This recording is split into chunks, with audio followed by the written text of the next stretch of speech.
বহুতক দেখিছো যে তেওঁ বিহুৱে নাচিছে কিন্তু তেওঁ পোছাকটোত বিহুৱতী বুলি গপ পৰা নাযায় কিন্তু আপোনালোকৰ ইয়াৰ মাজৰ পৰাই যে আনুষ্ঠানিকভাৱে বিহুটো শিকিছে যেতিয়া এই কথাখিনিও যাতে অলপমান লক্ষ্য ৰাখিব দয়ানন্দ বৰগোহাঁই ছাৰ যেতিয়া কাউন্সিলত আছিল তেতিয়া এই বিষয়টো বিহু বিষয়টো এটা বিষয় হিচাপে এটা পাঠ্যক্ৰমৰ বিষয় হিচাপে আগবঢ়াই লৈ গৈছিল ৰঞ্জিত গগৈ ডাঙৰীয়া আহি উপস্থিত হৈছে তেখেতক আমি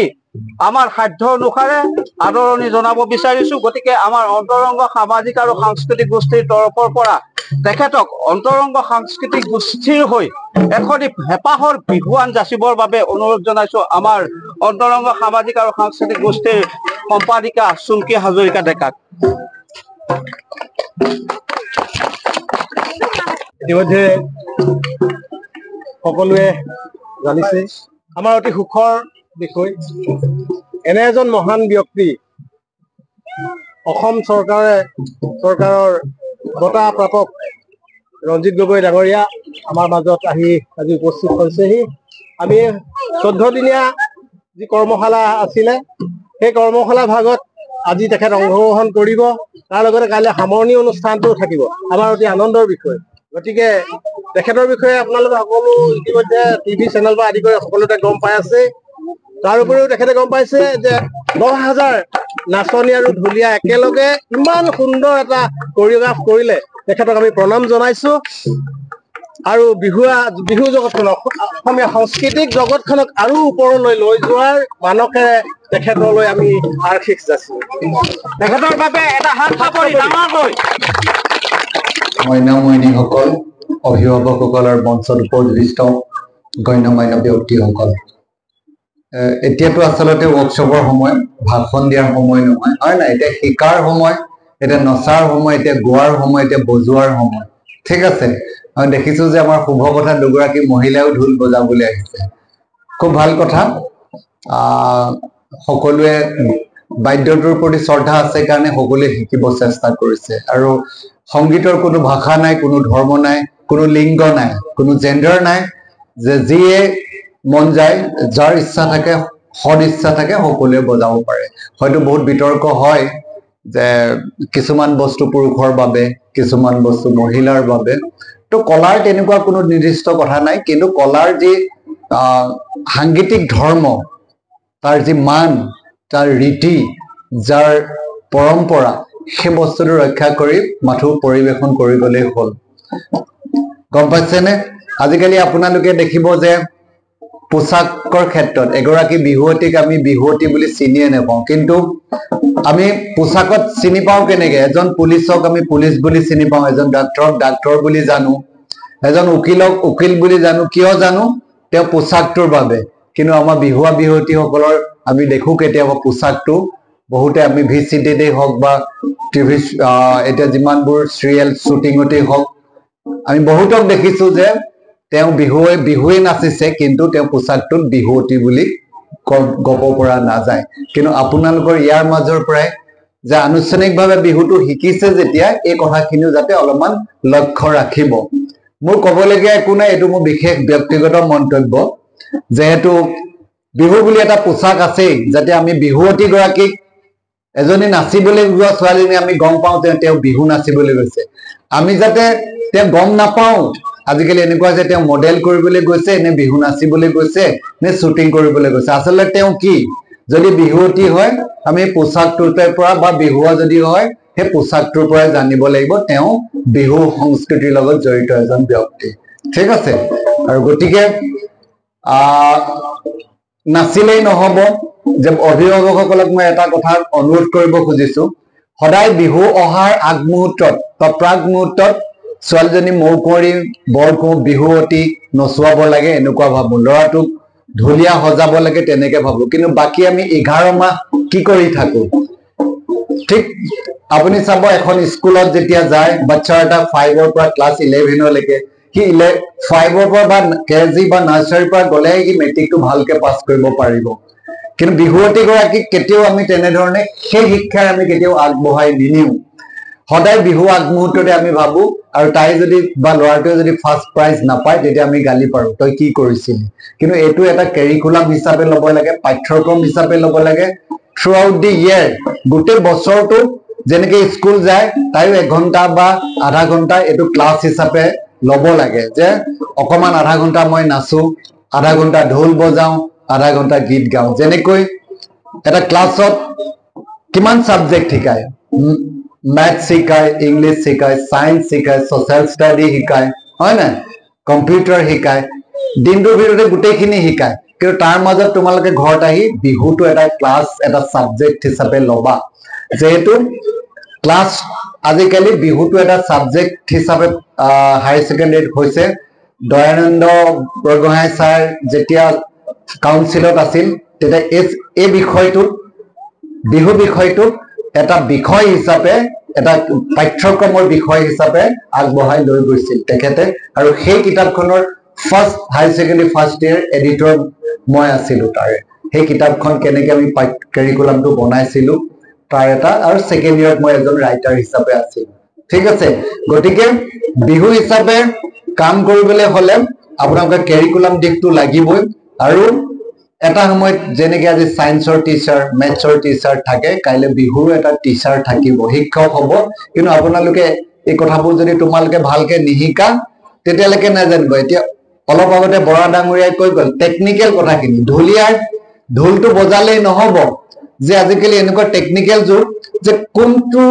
অংশ মাইকটোত ভালকে টুকুৰিয়ালে ভালকে সাউণ্ডটো নিগত হ'ব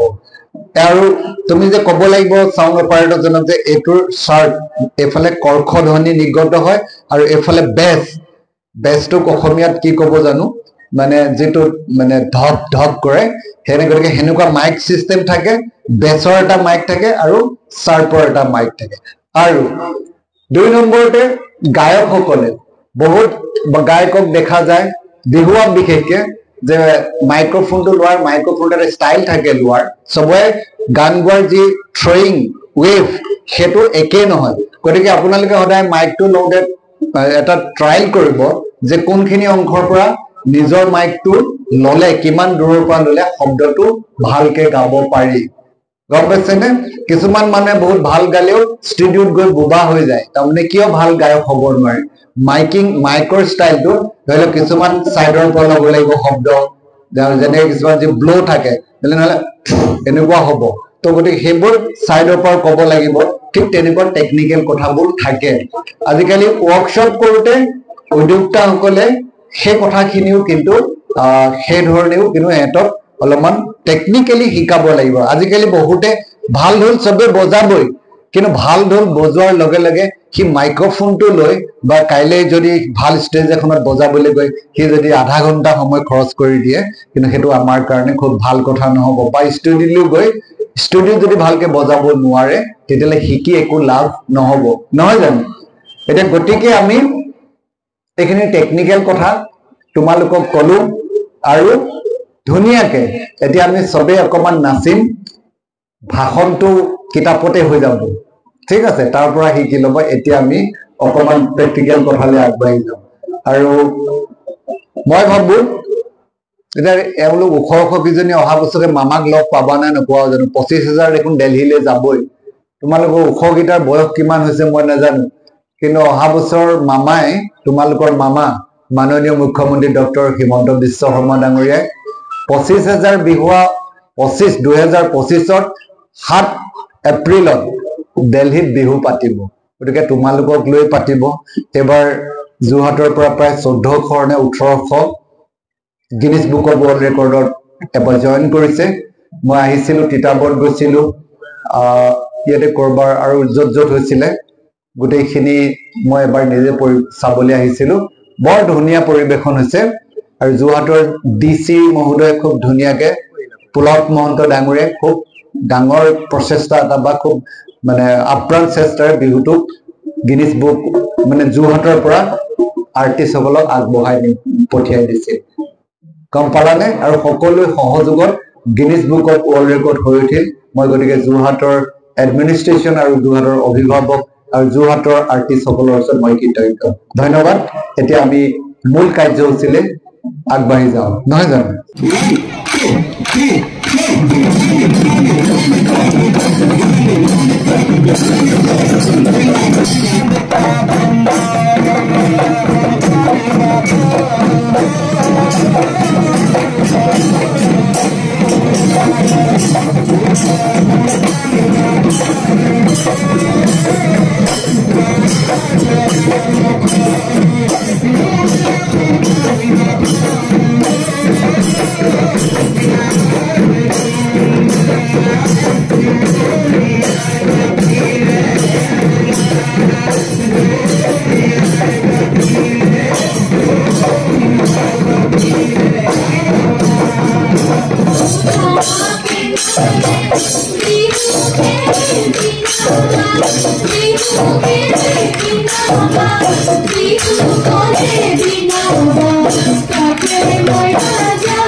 আজি সমল ব্যক্তি হিচাপে উপস্থিত আছিল, কি ক'ব আপুনি উপস্থিত থাকি?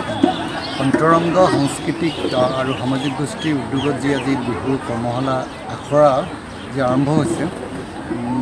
প্ৰথমতে মই জীৱন হাজৰিকাৰ কথাটো ক'বই লাগিব। আজি তেখেতে